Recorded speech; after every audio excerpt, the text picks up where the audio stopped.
satu. Manusia ni, bila dengar satu benda yang agak ganjil. Jadi, fikiran dia menupu kepada kisah ganjil tu. Bila dia tupu situ, nak tahu segala kisah. Bila dia tupu kepada maksud hak balas tu, mentalamat asal kisah hak mari lah. So, setengah-setengah Tok Guru, bila dalam bab masalah ketuhanan ni, dalam bab hak romik-romik sikit lah, berhubung dengan perbahasan itu, dia tidak setuju benar nah, kalau salah kita tu bawa orang-orang yang agak tak ada persediaan. Kerana bimbang takut salah faham.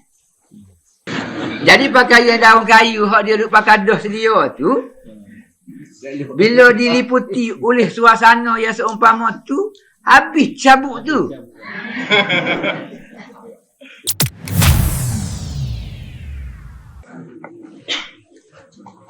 Di minggu yang lalu kita sudah pun tahu bahawasanya Al-Quran memang diturun oleh Allah Subhanahu Wa Taala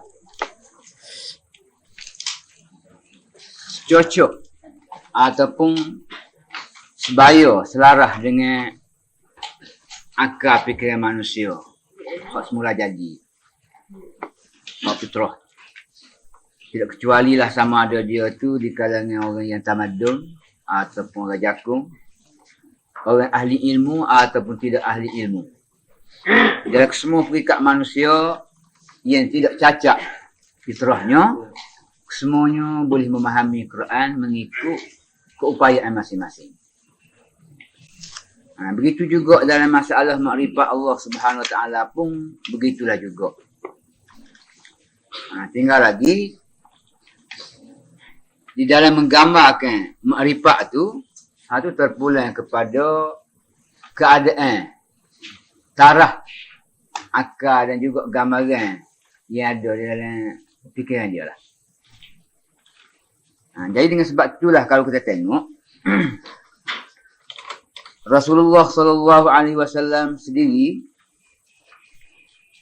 penuh mengiktiraf iman satu orang hamba. Satu orang hamba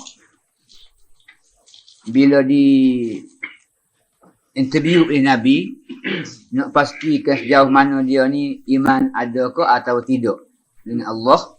Jadi Tuhan Nabi cuba tanya dia, di mana duduk Allah? Di mana Allah? Aina Allah, kata Nabi. Jadi uji dia lah. Jadi bilalah Nabi uji dengan pertanyaan aina Allah, fa asyarat ila sama, dia pun tunjuk arah ke langit. Jadi berartinya di dalam akal dia dan pahaman dia keagungan Allah dan ketinggian Allah sudah wujud. Nak iktiraf, nak gambar tak ada arah. Tak ada arah tempat nak lebih daripada isyarat ke langit. Nak sebuah tinggi. Jadi kadar dia boleh faham balas tu dah cukuplah. Nabi kata fahiya mu'minatun. Dia sudah beriman dah. Jadi berartinya iman seseorang tu dinilai mengikut apa kadar yang dia faham lah. Jadi hak tu bergantung pada ilmu lah. Kalau ilmu tu banyak, akal tinggi, tinggilah iman. Jadi hak kurang, memang kurang. Tapi benda tu sudah wujud. Jadi hak tu berartinya hak semula jadilah. Jadi Quran turun pun berartinya dalam peringkat tu lah. Gambaran Quran tu. Semua peringkat tu boleh faham.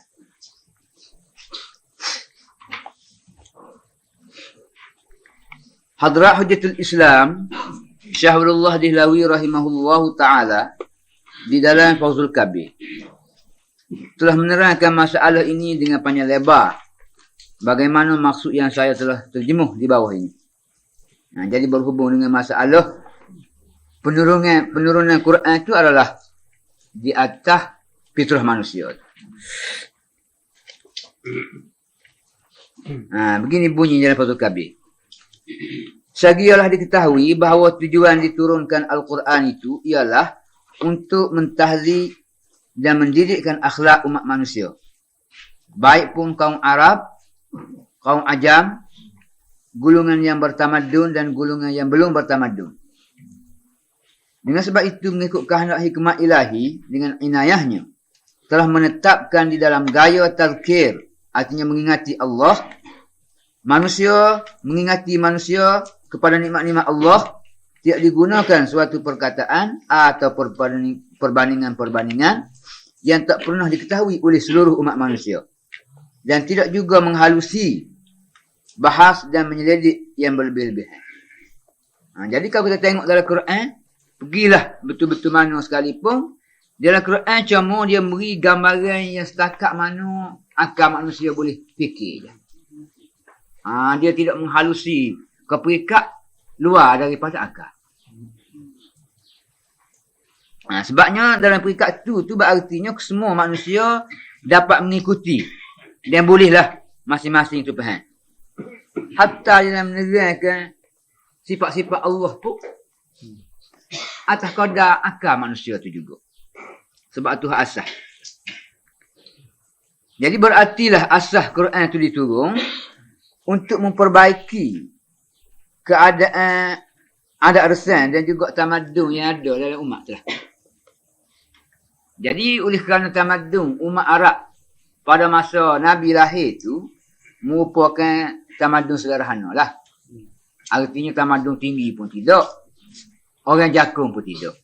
Sederhana. Jadi umat yang sederhana itulah umat yang mudah naik. Jadi kalau umat yang tinggi dah tu, payahlah. Sebab dia tinggi dah, dia akan turun pula. Dia keedah dia dah tu jadi ni, bila dia naik, sampai ke muncak dia turun. Sebab tu kita tengok di mana-mana pun sejarah dunia ni, umat yang masyhur dalam dunia, tak ada kekal. Dia naik pergi tinggi-tinggi. Gelosor tu. Hal lain pula naik. Ada main gitulah. Hatta zaman kerajaan Islam yang dipimpin oleh Nabi SAW sendiri pun, artinya tahap dia naik tu, dalam kawasan 70 tahun lebih begitu je. Pasti menurun. Tu memang dah sunnah alam tu yang jadi tu begitu. Jadi dalam perkara ni, Syahrullah ada sebut di dalam Hujatullahul Balighah tu, dalam bab irtifaqah wa islahir rusum ada tersebut lanjut lebar macam tu. Artinya Tuhan buat turun Quran pertama sekalinya dalam peringkat ukuran fitrah manusia. Tujuannya untuk membersihkan akhlak manusia dan juga memperbaiki segala ketamadunan dia. Bab irtifaqah. Jadi bab irtifaqah ni amat luas. Luas benarlah. Segala benda yang diperlu oleh kehidupan manusia. Jadi semua tu manusia dapat melaksanakan benda-benda yang untuk keperluan dia. Tinggal lagi nak menilaikan benda yang dibuat dan diciptakan oleh manusia. Hak tu mengikut nilai pengajaran Quran lah. Jadi Quran turun tu nak nilai muka tu. Baikikan irtifaqah dia tu. Dan juga memperbaiki resan yang telah wujud dalam masyarakat tu. Kalau sekiranya resan-resan tu nampak ada unsur syirik ke, ataupun dapat menimbulkan tekanan dalam hidup bermasyarakat, zalim, gapok semuanya. Jadi mari baiki benda tu lah.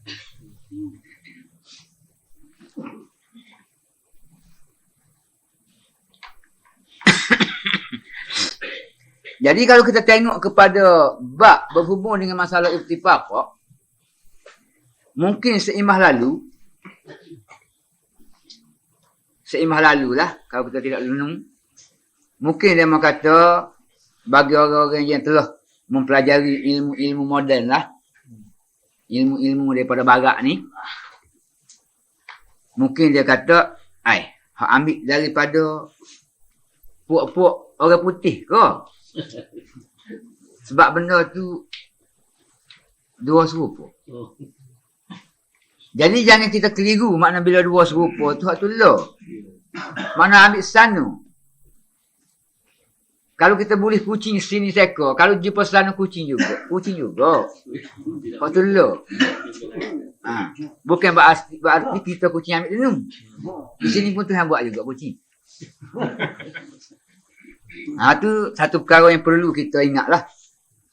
Jadi bila kita masuk dalam bab irtifaqah, Syahrullah sebut begini. manusia ni memang dah daripada perikat awal dia dalam istilah orang lain ni dia panggil manusia zaman batu. Zaman batu. Jadi manusia tu manusia jakung. Hidup dia tu sama dengan haiwan je. Pakaian pun tidak perlu mana. Cuma yang perlu kat makan saja. Hidup pun tidak buat rumah. Hidup berpindah ganda. Tetapi berbezanya manusia, walau macam mana pun dia ada kelompok. Hidup berkelompok. Tapi haiwan pun kita tengok ada juga hidup berkelompok. Tinggal lagi berbeza di antara haiwan dengan manusianya. Kelompok manusia ni bila dia ada, dia merupakan satu organisasi. Mana ada ketuanya, ada raja dia. Walau dia jakung sekalipun ada. Ada dalam perikat dia tu. Jadi dalam perikat pertama tu, hidup seperti apa ni kita kata orang liar lah. Selepas pada tu, mengikut proses alam perkembangan zaman dan juga ilmu yang Tuhan ilham mengikut saluran nau'iyah insan tu, dari segi tamadun ni, dia akan meningkat naik jadi perkampungan. Jadi hak perkampungan tu kita kata hak tu nak ketua dah lah. Hak perikat zaman batu tu kemungkinan tidak ketua belah mana tu. Sebab hidup pun kadang-kadang 2, 3, 4 orang, 4, 5 orang keluarga gitu je. Begitulah seterus dia meningkat daripada kampung kepada sebuah jajahan umpamanya. Jadi bila jajahan tu nak ketipu pula. Kalau kampung tu nak ketuk gawa gitu je.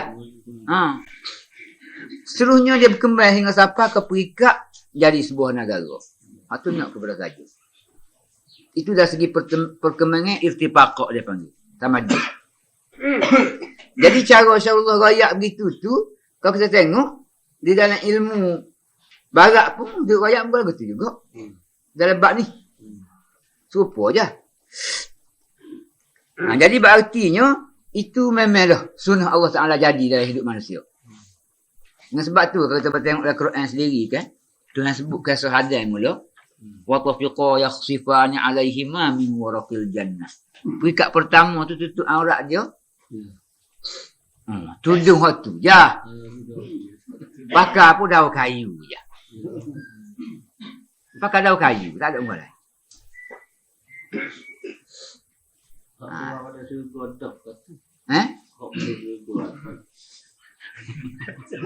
Mananya? Hak pakai sana? Dia dalam syurga dia pun pada masa tu pun gua tu dah. Jadi bukan berartinya syurga pada masa dulu tu supaya kita kata syurga hak dalam khayalan kita ni lah. Jadi kita duk gambar syurga kita hak ada hari ni dalam kepala tu segala nikmat-nikmat dan kesempurnaan hak kita duduk idam-idam tu lah. Begitulah segala alat kemewahan gaponya. Cumanya ulama mengatakan syurga Adan pada masa tu nak rayaknya suasana Adan tu duduk di dalam keadaan yang tidak begitu dialami oleh berbagai problem dalam hidup. Ibarat kalau kita kata budak yang hidup di dalam jagaan ibu bapa. Walau seberapa susah ibu bapa pun dia tak ada merasai apa-apa susah. Hatta dia hidup 24 jam telanjang pun masih hidup dalam syurga. Tak ada apa-apa. Tak ada masalah. Setelah dia sendiri menerima problem hidup, waktu tu barulah. Tu dia. Surga balik sana tu yang kata. Sebab itulah. Sebab itulah ulama kata syurga ada tu di India aja. Gitu.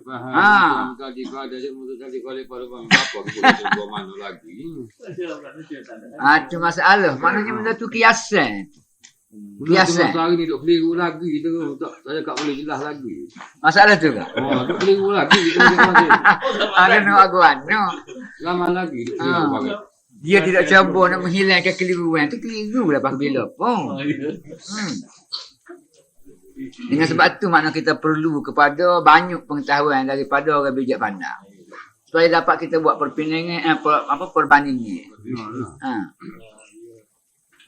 Sebab itulah pernah juga orang tanya. Jadi bila lah kita kata adzan tu Tuhan sebut, bila keluar daripada syurga tu dia pun ambil daun kayu tutup. Problem pada tu dia pakai apa? Kan? Waktu dah syurga tu. Pakaian dia tu daun kayu dah. Pada masa tunya. Jadi dalam Quran tu ceritanya apa kalau dia tu mendekati dengan pokok yang dilarang, langgar perintah, waktu tu gugurlah pakaian dia. Itu ibarat je kiasan tu. Bukan makan buah apa? Buah khuldi hak dia kata telengok sikit dia melekat-lekat perkara ni ada ni bukan. Bukan beratu. Hak tu kinayah. Kinayah artinya bila lah ada tu siapa kepada hak buluh, hak balik, artinya dia pasti ada lah cita ataupun rasa jintina tu. Jadi bila begitu, siapa ke hak tu dia tak tahan tu. Tak tahan tu. Mung cari aku cari mung. Nak lagu lah.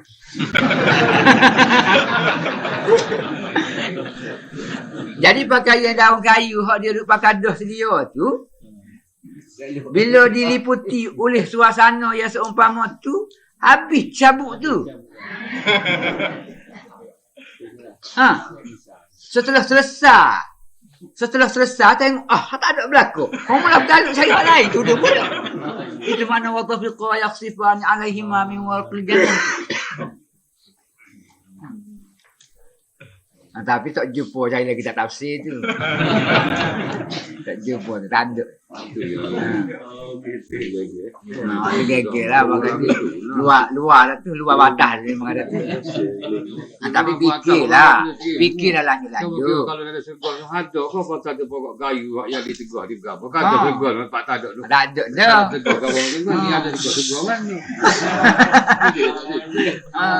Orang boleh fikir situ pun tak apa. Situ pun tak ada. Bila kata sana mau kata tegak kau satu ni ada pokok kayu tegak kau. Menunjukkan tidak serga benar lah tu. Inna Isa faja'alnahu abkaru apa tu kena ayat tu. Mana tegak tu. Bodoh lah. Banyak lagi tu. Banyak lagi. Banyak pergi mula-mula tak. Kita boleh berani. Nak kita tu sikit mana dah faham muka lagu tu. Lama dah muka. Bakal kita tahu tu. Berhubung dengan keterangan-keterangan nama Allah dan sifat-sifatnya telah digunakan dengan perkataan-perkataan yang dapat dipaham dan dikenal dengan jalan perasaan dan kecerdikan asli yang telah sedia ada dalam fitrah manusia. Sebelum mereka memahirkan diri dengan hikmat ilahi, dengan mempelajari ilmu falsafah dan kalam. Artinya dalam Quran tu, Tuhan sebut semua, segala sifat-sifat Allah. Nama-nama dia gapo tu, mengikut neraca hak manusia boleh kenal. Mengikut fitrah dia. Misalnya Tuhan tu, pemurah. Jadi hak tu ada gambaran kepada manusia. Tuhan tu ada kuasa. Nama Tuhan tu Al-Ghafur misalnya. Jadi hak tu ada gambaran manusia berlaku. Jadi kalau manusia tidak belajar ilmu tinggi pun, tak belajar ilmu berdebat pun, hak tu dia boleh reti. Tinggal lagi nak mendalami hakikat asma Allah Ta'ala dan sifat tu, hak tu nak pada ilmu tinggi lah. Berartinya kita boleh hasuh akal kita tu ke peringkat boleh memahami sebagaimana orang bijak pandai tu faham. Jadi kalau akal kita tu punya istiqdat yang hampir sama, bolehlah kita usaha tu. Kecuali kita tak ada punya istiqdat tu lain lah. Sebab kalau kita kata misalnya sekolah kita dalam sekolah, guru sama, ilmu sama, tetapi kebolehan tidak sama. Pasal istiqdat ataupun persediaan yang ada tidak sama. Dulu serupa, tapi kebolehan tidak sama. Kerana ada lebih kurang dalam istiqdat dia. Jadi Quran setiap benda yang dia tunjuk di dalam Quran tu tidak lebih daripada gambaran yang ada di dalam fitrah dan akal manusia itulah. Al-Quran telah mensabitkan zat yang menjadi permulaan lahirnya alam. Zat wajib al-wujud. Dengan secara umum saja. Dia rakyat sambil lewa gitu je.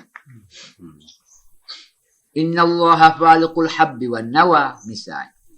Jadi Tuhan telah yang memecahkan segala biji-bijian. Jadi dia rakyat Allah. Arti kuasa daripada dia lah semua benda yang lahir. Jadi dia tak rakyat secara detail lagu mananya. Pucuk tu Allah. Tu nak mendalami. Tu nak mendalami tu. Kena ilmu lain pula lah tu artinya. Tapi walau macam mana pun dalam peringkat awal tu kita boleh nampak. Sebab fitrah kita tu sudah wujud. Dengan Allah tu. Jadi bila rakyat gitu kita pun bercakap selalu. Kerana pengetahuan ini memang telah tercipta dan tertanam di dalam jiwa tiap-tiap seorang anak Adam. Saudara tidak akan dapati suatu puak atau seorang manusia pun yang ada mendiami dalam benua-benua yang sederhana, udaranya. Dan begitu juga tempat-tempat yang berhampiran dengannya dalam dunia ini, mengingkari akidah wujud Allah. Wujud Tuhan itu. Artinya, ittifaq semua manusia. Allah tu ada. Huilah. Di mana saja ada manusia, akidah ni pasti ada. Dengan sebab itulah pada setengah tempat saya sebut, manusia ni dengan Allah, dengan zat dia tu, semua. Tak syirik dalam bab tu. Tak syirik. Cumanya manusia ni boleh berlaku syirik dengan Allah, bila pergi masalah sifat. Dan asma' hanum syirik lah. Pada masalah zat tak ada. Semua manusia iktiraf bahawasanya Allah lah yang lebih menguasai. Menjadikan alam pun Allah. Membuat peristiwa-peristiwa besar. Misalnya banjir. Ribut taufan. Tak ada siapa boleh menguasai itu. Malaikat Allah juga. Lepas tu ittifaq tu. Tak ada orang kata muka lain tu.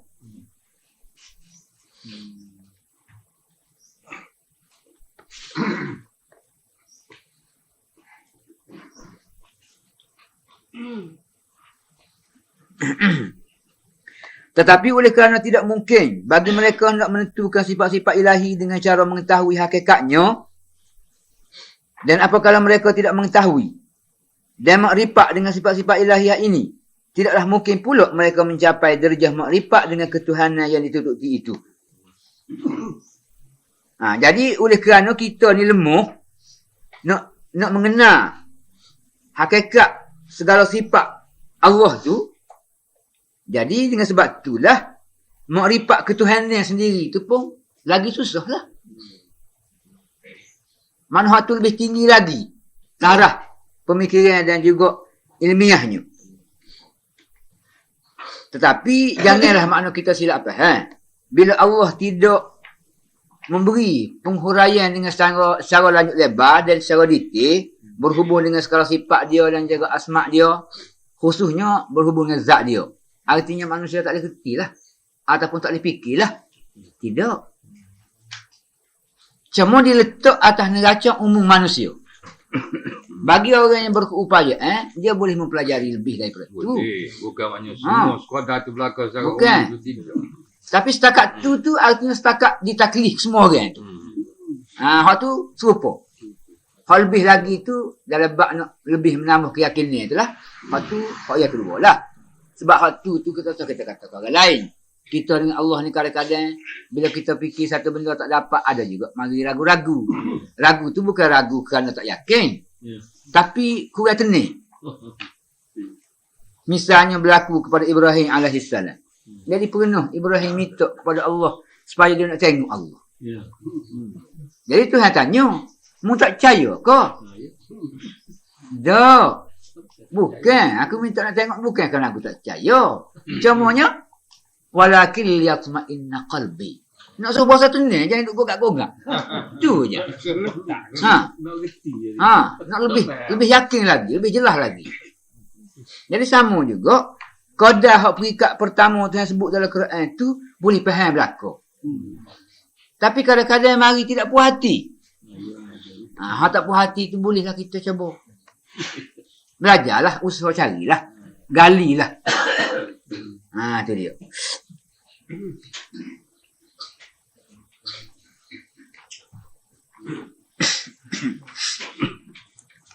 Maka dengan sebab itu hikmah ilahi menerusi inayahnya telah menetapkan supaya manusia berpeluang memilih suatu sifat kemanusiaan yang kamil. Yang mereka itu mengetahuinya dan berlaku puji memuji dengannya di kalangan masyarakat mereka. Lalu Allah Subhanahu Wa Taala telah menggunakan membetuli makna-makna dan maksud-maksud yang sangat halus yang tidak dapat diduga oleh akal fikiran manusia di dalam lapangan kebesarannya itu. Dan di samping itu dijadikan ikrar dengan hakikat laisa kamitslihi syai'. Artinya tiadalah seumpamanya sesuatu pun sebagai penawar bagi penyakit yang berbahaya daripada jahil murakkab itu. Jadi mengikut hikmat tadbir Allah dan bijaksana dia tu, Tuhan buka peluang kepada manusia ni. Supaya manusia dapat mengenal sifat kesempurnaan bagi manusia. Hak tu hak panggil istilah insanul kamil ke misalnya. Jadi nak menggambarkan kesempurnaan sifat manusia tu. Jadi hak ni nya lahir di kalangan manusia juga. Sebab misalnya sifat baik. Jadi semua orang puji. Jadi itu menggambarkan muka sempurna. Pemurah ada pada manusia. Itu melahirkan sifat sempurna. Dan seterusnya setiap sifat yang terpuji itu termasuk di dalam sifat-sifat yang sempurna. Jadi dengan perantaraan sifat-sifat itulah berartinya kita dapat menggambarkan kesempurnaan sifat Allah Subhanahu Wa Taala tu atas peringkat hak pertama. Oh, kata kenal diri itu yang mana? Kenal diri mana? Jadi hak kenal diri dengan cara demo tu lah macam-macam lah.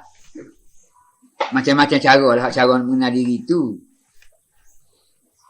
Cumanya paling senangnya masalah kenal diri ni tidak lebih daripada kita merenung semula jadi hak Tuhan buat kita lah. Tentulah bila kita renung manusia ni lahir pada mana peringkat awal. Sekarang kita boleh tahu. Jadi itulah kita dapat tahu lah. Lahir itu daripada perut ibu. Sebelum pada tu kita boleh kaji lagi. Lahir daripada benih. Benih daripada mana? Jadi semua tu adalah sebagai kajian. Kalau boleh tu lembaga orang tu boleh tu. Boleh tu. Boleh tu. Ada alih orang duduk dekat tu duduk situ ikut dia. Tidak dipaksa tu. Tidak dipaksa. Jadi boleh lah makna kalau kita nak cuba usaha mengenali setakat mana yang kita boleh. Boleh lah. Tengok siapa ke peringkat kita tu daripada jismaniah tubuh ada ni misalnya kepada peringkat nasamah, ke peringkat nafsu natiqah, ke peringkat ruh ilahiyah misalnya. Jadi hal tu bolehlah dia kenal. Tapi benda tu maknanya kena bergaluh-bergaluh, tak boleh nak cepat sangat. Kalau cepat dia salah gelicir ke? Salah lah. Salah. Jadi itu perbahasan para hukama lah muka balas tu. Jadi untuk nak menolakkan segala benda-benda yang agak mungkin menjadi penyakit di dalam masalah makrifat kita dengan Allah, mengikut akal fikiran manusia dan hak kita boleh reti tu, maka obatnya tidak lebih daripada laisa kamitslihi syai'. Kita bahas pergi balas mana pun muka tu agak dua serupa, akhirnya kata dia tu kita. Ni lah.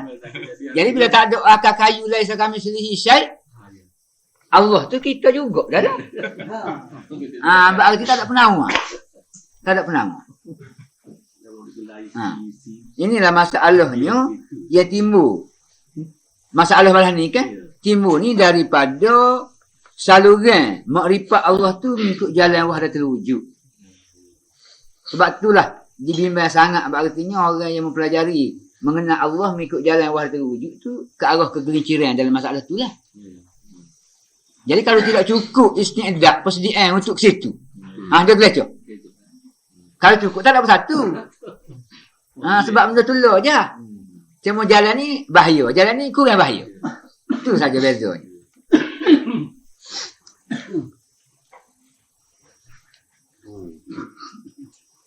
Itu buka apa dalam hidupan. Dan diteguhkan setengah daripada sifat kemanusiaan yang mungkin memberi waham kepada akidah-akidah yang batil, supaya jangan mensabitkannya pada zat Tuhan, seumpama mensabitkan Tuhan itu mempunyai anak, menangis, tercengang-cengang dan sebagainya. Jadi hak tu semua tu kita kena buang lah segala benda-benda yang agak boleh jadi waham.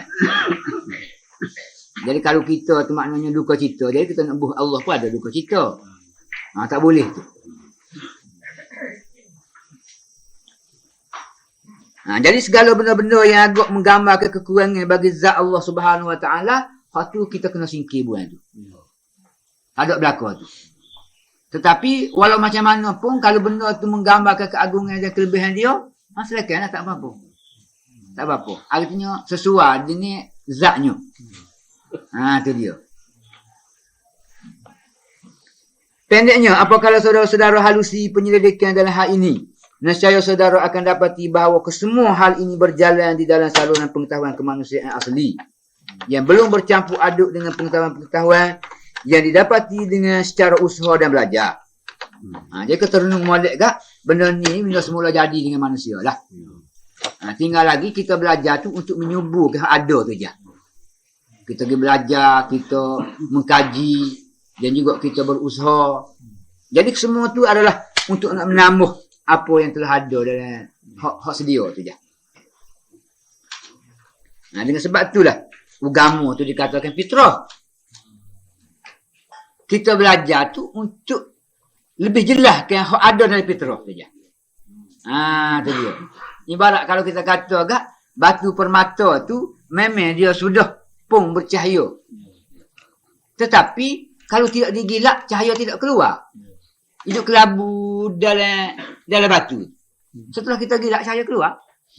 Benda tu semula jadi. Dah ada. Tidak kita buat. Begitu juga masalah ni pun. Hak semula jadi dengan kita. Cuma kita belajar tu ibarat kita menggilak semula dia dan membersih dia. Melahirkan segala cahaya dia.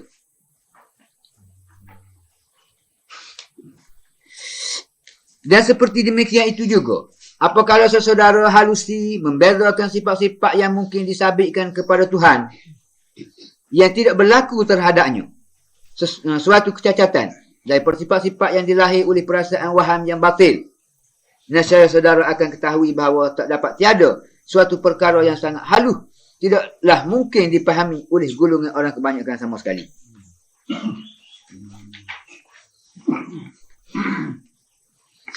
Jadi itulah kalau kita tu sudah menyelidiki dan menyelami dengan secara halus dan dalam, tentu kita dapat mengenal hakikat tu. Sungguh pun tidaklah rapat benar, artinya dekat-dekat dengan rapat. Jadi benda beratu tu bukan semua orang boleh. Bukan semua orang boleh. Jadi benda yang tidak semua orang boleh, kita jangan cuba menyusah ke orang lain supaya boleh supaya kita. Jangan. Jadi kalau kita menyusah batu, pertama berat. Yang kedua takut bunuh orang tu pula. Nak tutup lagu tak boleh juga lah. Tak boleh. Tak boleh juga. Tak boleh. Jalan tu dibuka. Tapi bukanlah buka tu makna tak ada batas. Tak ada batas. Cuma dia letak iklan situ. Berjaga-jaga sikitnya. Jadi bila orang nak masuk tu kena berjaga-jaga. Takut silap faham. Sebab itulah kita biasa setengah-setengah Tok Guru bila dalam bab masalah ketuhanan ni, dalam bab hak romik-romik sikitlah berhubung dengan perbahasan itu, dia tidak setuju benar nah kalau salah kita tu bawa orang-orang yang agak tak ada persediaan. Kerana bimbang takut salah faham. Moga hak duk kata semua tu ibaratnya berlaku. Ya, main Kiasan-kiasan je berlaku. Oh, ni tak sedap je apa kita. Ha. Cuma tanya ibarat sama. Jadi manusia ni dengan ibarat tu dia dapat menyelai kepada hakikatnya. Bukan ibarat. Jadi bagi orang yang tak dapat nak menyelai, dia pegang ibarat tu je. Di waktu tu akan menjadi penyakit. Tu je masalah yang beringat sangat setengah ulama tu dalam masalah-masalah hak dari dalam perbahasan mukabalah ni. Tetapi walau macam mana pun tirai tu diberi, bayangnya itu ada. Boleh berartinya.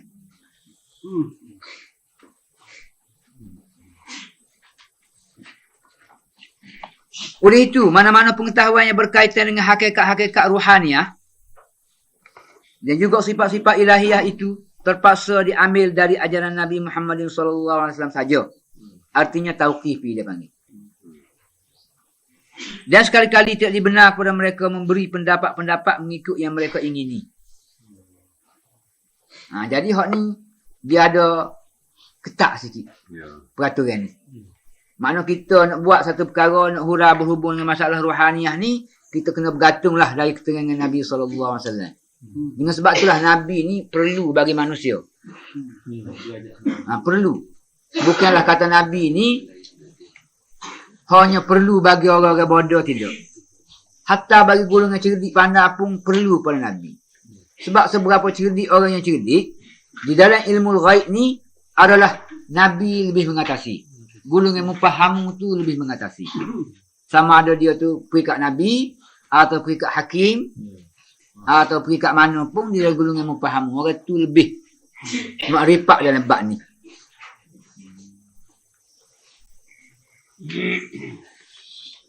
Jadi tidak dibenarlah kepada orang ramai tu cuba reka sendiri mengeluar pendapat nak menjelaskan masalah ruhaniah ni tanpa dengan alasan dan tunjuk daripada Nabi-Nabi. Sebab masalah Nabi ni masalah besar. Setengah-setengah orang tu menganggapkan bahawa Nabi SAW ni memang kita terima sebagai Rasul. Tetapi manakala sebahagian lain pula dia mari ragu. Dia mari ragu yang Rasul ni manusia seperti kita juga. Tak ada beza. Makan minum gapo serupa dengan kita aja. Jadi dengan sebab keraguan tu mari dalam bab hadis tu tak nak terima. Tak nak terima. Pasal gapo? Masalah ni kita kecek dah dulu kan? Masalah hadis ni. Pasal hadis tu benda tu dia panggil zanni. Arti bukan yakin bagaimana Quran tu. Sebab dia tu ditulis sudah ratus-ratus tahun. Tinggal lagi perbezaannya, setiap hadis yang ditulis tu semuanya sanad, rawi orang yang meriwayat tu ada, jeluju. Sehingga sampai kepada Nabi SAW. Cuma riwayat aja, tidak bil lafzi. Jadi kalau riwayat bil lafzi, dia panggil mutawatir lah tu. Jadi riwayat kebanyakannya bil makna lah, maksud je. Tapi rawi itu siapa pun Nabi SAW. Jadi atas dasar tu berartinya kita berpegang kepada hadis Nabi SAW. Sebab kalau tidak pegang dengan hadis, artinya Quran kita tak nak amal. Tak pegang kepada hadis dan tunjuk ajar Nabi, Quran ada ni pun seberapa bijak manusia nak buat taklid. Tak menepati. Misal kita kata, Tuhan kata aqimus salata wa atuz zakah. Naklah kamu tegakkan solah dan keluarkan zakat. Balas mana nak buat solah? Nak balas mana? Kalau tak ada sunnah Rasulullah tak bertemu nak buat. Pas zakat? Lah mana nak buat? Kutiba alaikumus siyam kama kutiba alal ladzina min qablikum la'allakum tattaqun. Puasa pun diwajib juga. Pas nak buat. Nak suruh lapar. Siapa dulu nak lapar? Kalau tak ditunjuk oleh Nabi cara benda tu buat. Jadi berartinya kelaziman kita dengan Nabi ni artinya perkara pasti, perkara lazim. Tidak boleh buat tambahan. Ada Nabi tak apa, tak ada pun tak apa. Tak boleh. Tak boleh. Manusia tidak akan sempurna tanpa Nabi.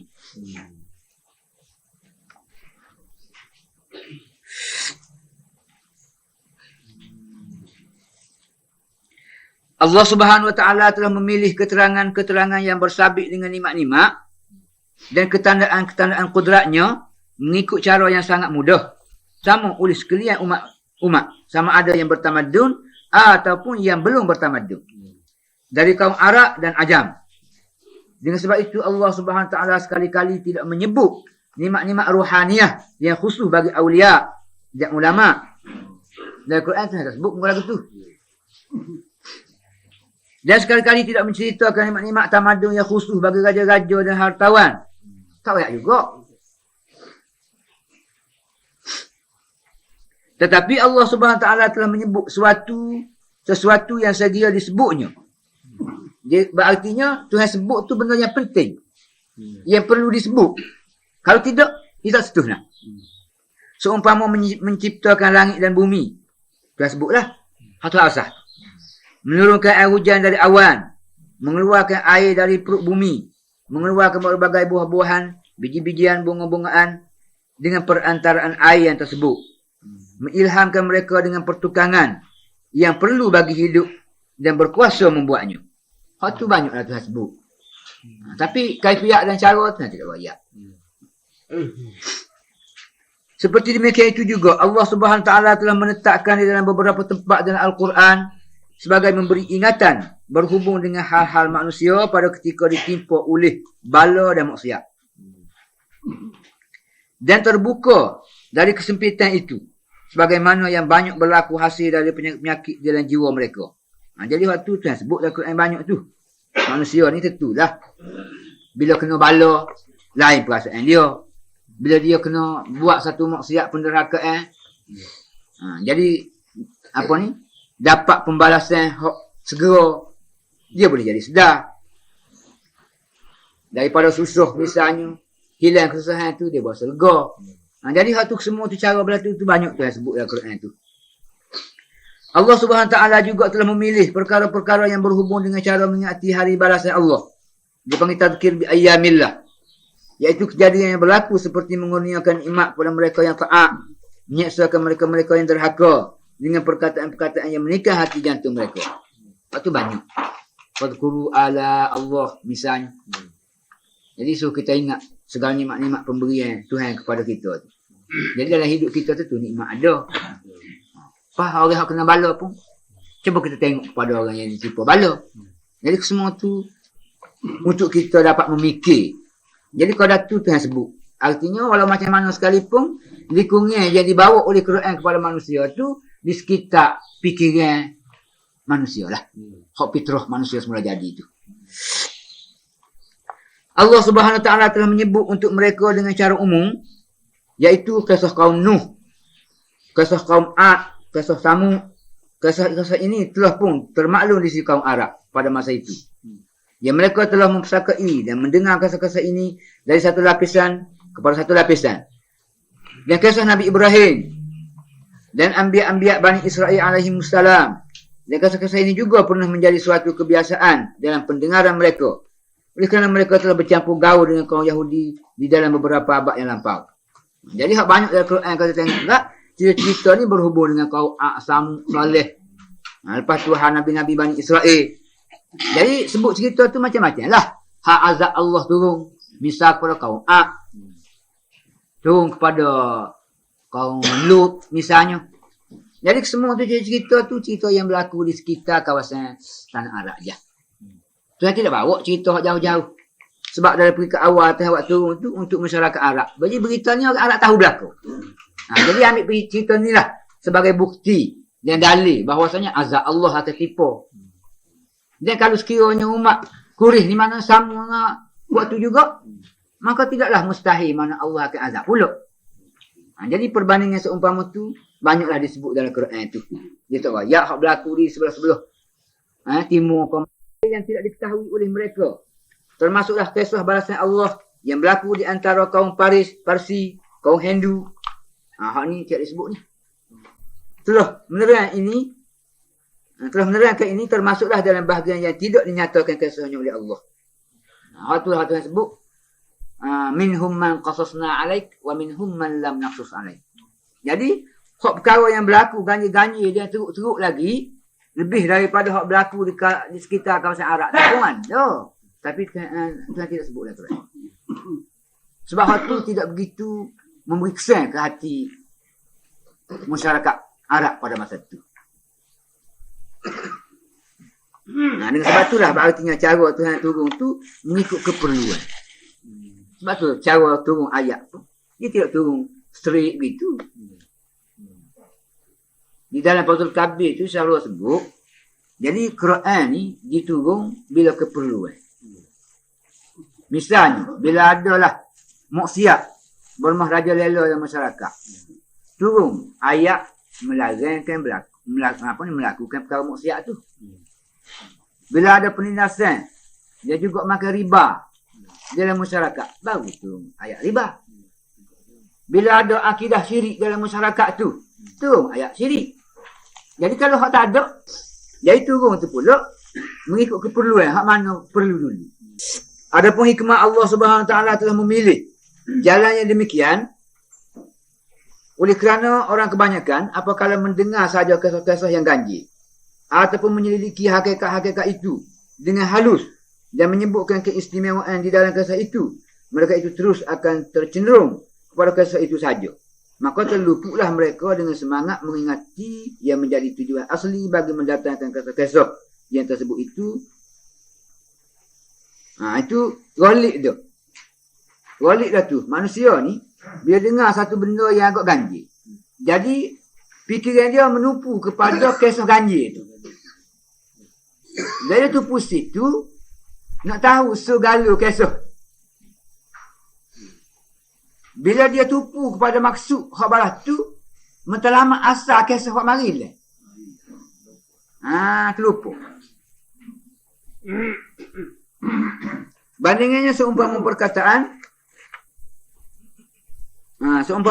seorang arif bahawa manusia apabila mengamati, memeliharakan kaedah-kaedah ilmu tajwid Quran, nasyara masghulah ia hendak mendatangkan khusyuk dalam bacaannya.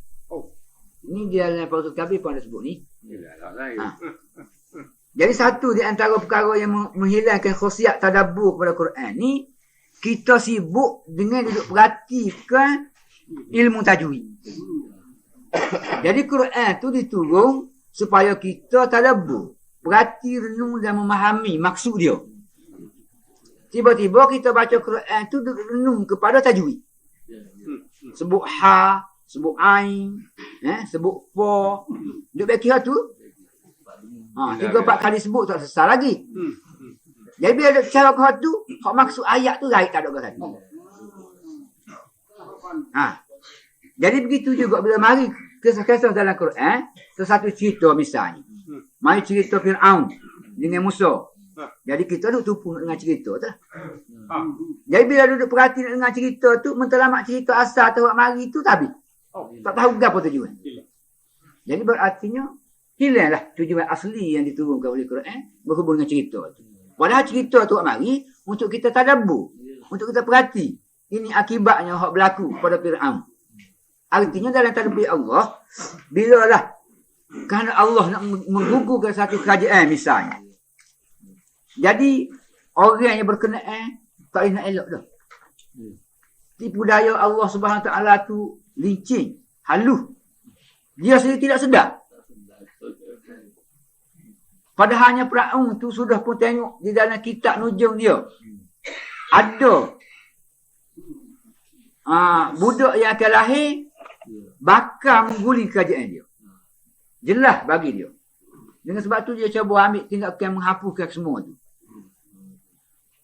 Tapi walau macam mana, takdir Allah nak berlaku tu tak elok. Kalau dia duk takut tu juga Tuhan hantar di kumur dia pergi. Tahu dah dia. Dia tahu dah tu. Tapi boleh dari perah hingga sampai dewasa. Dia kawan inilah menjatuh kerajaannya. Pada mana duduk? Tu nak rakyat. Jangan sedap. Jangan sedap mana kita buat kita. Gagah. Semua cukup. Orang lain tak boleh konsep kita. Hak kita sendiri, konsep kita pula. Hak dalam kamu gitu. Ni masalah berat. Jadi hak tu Tuhan nak sebut dalam kisah-kisah Quran tu. Jadi moga ni semua ni duk boleh kata hak tu jurusalah kepada para pemimpin lah ni. Orang ahli tarbiyah lah. Orang ni lah perlu baca benar Quran ni. Sebab dia mentarbiyah berarti orang ramah. Hak tahu kawan. Hak kawan ni hak berat. Kawan maka kawan.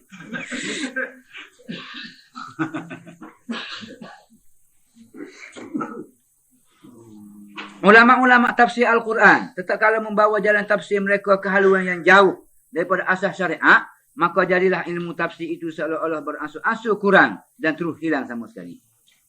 Dengan sebab itulah kita tengok kebanyakan tafsir-tafsir yang kita dapati hanyut pada hari ini. Misalnya, setengah-setengah tafsir tu, dia biasa tafsir hak kebanyakan kita ada lah, hak mutaakhirin ni. Biasanya, tafsir tu mengikut makhzan ilmu hak mufassir.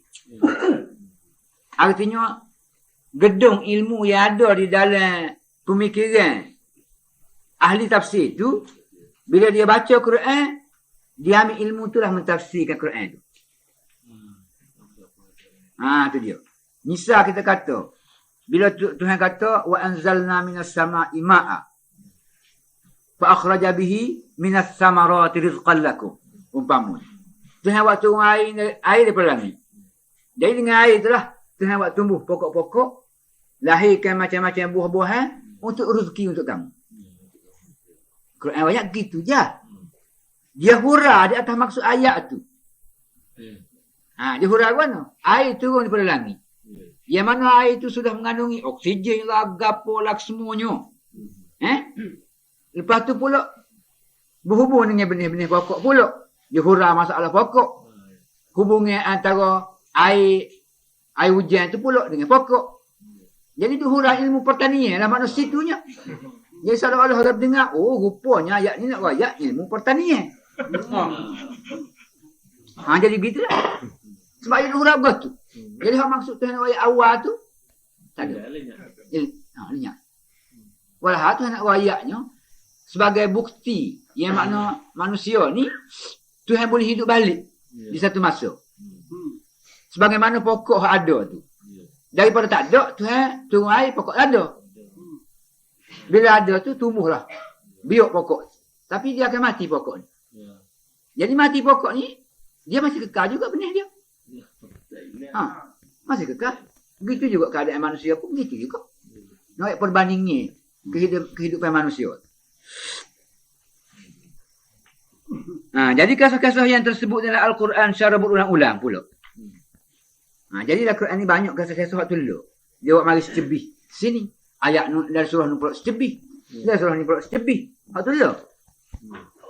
Itu ada matlamat yang khusus bagi dia. Jadi kisah yang berulang-ulang dalam Al-Quran. Bermula kisah-kisah ayat berulang susunannya Al-Quran. Pertama kisah kejadian Nabi Allah Adam dari tanah. Itu banyak kali disebut. Dan sujud malaikat kepadanya. Dan tertahan syaitan daripada sujud. Dan jadilah ia suatu makhluk yang dilaknat. Dan usahanya. Selepas itu dia menyesatkan anak Adam pula. Usaha syaitan itu. Dan kisah perdebatan Nabi Nuh dengan kaum dia.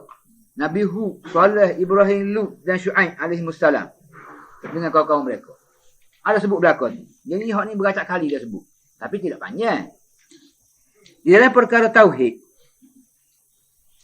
Jadi perdebatan mereka ni, perdebatan kaum-kaum ni semua ni, dengan kaum-kaum mereka, berhubung dengan perkara tauhid lah. Dan menyuruh berbuat ma'ruf, serta meneguh membuat perkara yang munkar, dan bertahan kaum-kaum mereka itu daripada menjunjung perintah. Jadi hal ni disebut beracak kali dalam Quran ni. Jadi semua anbiya-anbiya yang mari tu semuanya membawa tauhid belaka. Tinggal lagi bila dah berdepan dengan kaum dia, banyaklah kaum-kaum tu bercangguh, menentang, tak terima anjuran tauhid yang dibawa oleh anbiya tu. Jadi tauhid setakat mana yang jadi bercangguh tu? Adakah bercangguh tauhid nak rakyat Tuhan tu susah? Kalau hal tu sudah jelas ittifaq semua orang. Tak mungkin makna timbul masalah. Hak yang timbul masalah ni tauhid di dalam hidup manusia di bawah tauhid Allah. Ada juga dia ibarat tauhid hali lah. Artinya dari segi praktikal dan hidup kita ni supaya hidup bersatu. Satu barisan. Jadi hal tu yang diasah oleh semua para anbiya. Sebab itulah ajaran tauhid ni semua anbiya bawa. Tinggal lagi hikmat tadbir Allah. Dari hikmat tadbir Allah. Sungguh pun dianjur supaya tauhid tu ada golongan yang menentang tu.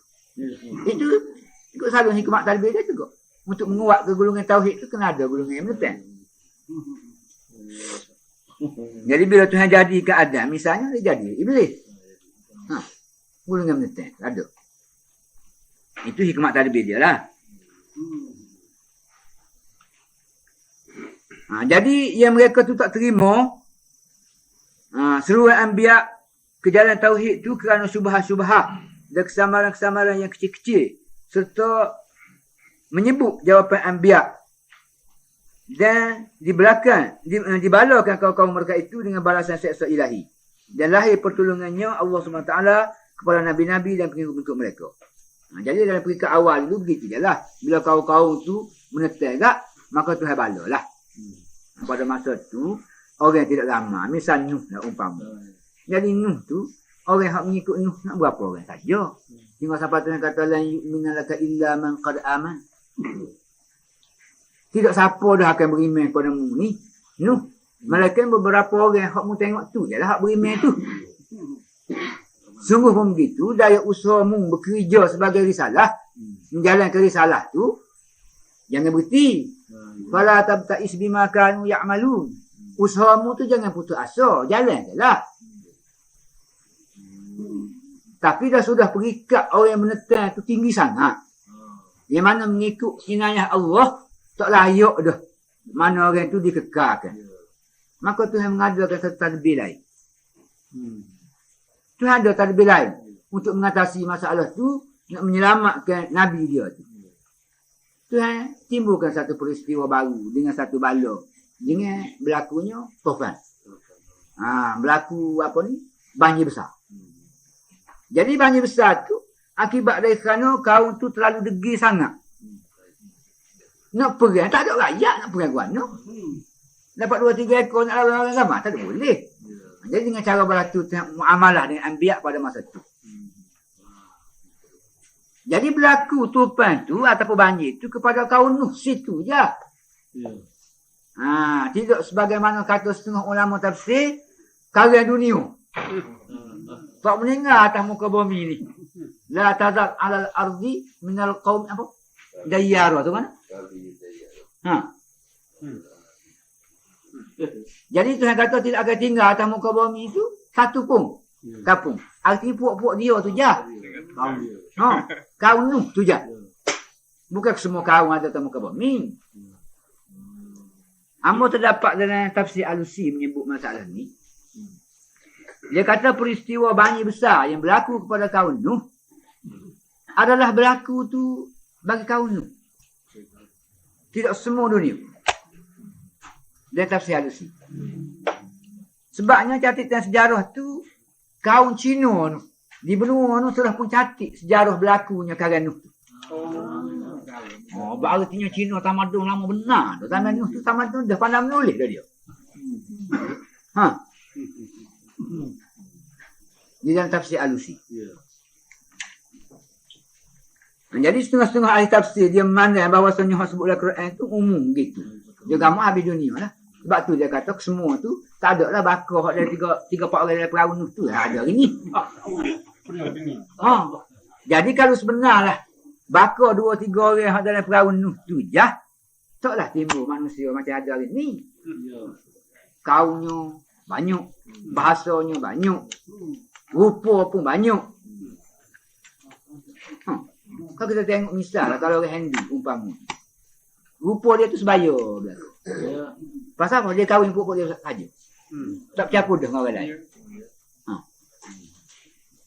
Jadi kalau puak Nuh 2-3 ekor dari perahu tu kan, Rupa lah tu belakang. Oh, ni duduk ni. Ni kita. Ha.